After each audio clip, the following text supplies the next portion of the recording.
कई रंग कई रूप है, तोरे संग शीतल छैया मोर संग खरी धूप है।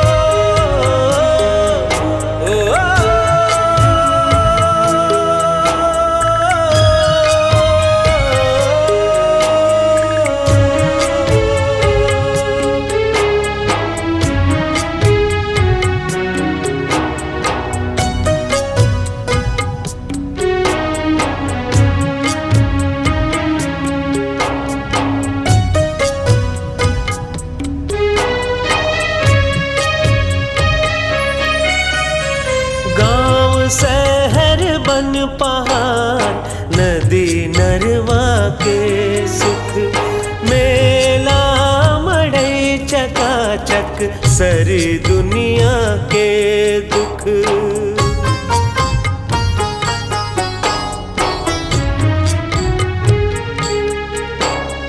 गांव शहर बन पहाड़ नदी नरवा के सुख, मेला मड़ई चकाचक सारी दुनिया के दुख। चमकत चंदनी संग छाए धुंध कूप है, चमकत चंदनी संग छाए धुंध कूप है, छाए धुंध कूप है। जिंदगी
के कई रंग कई रूप है,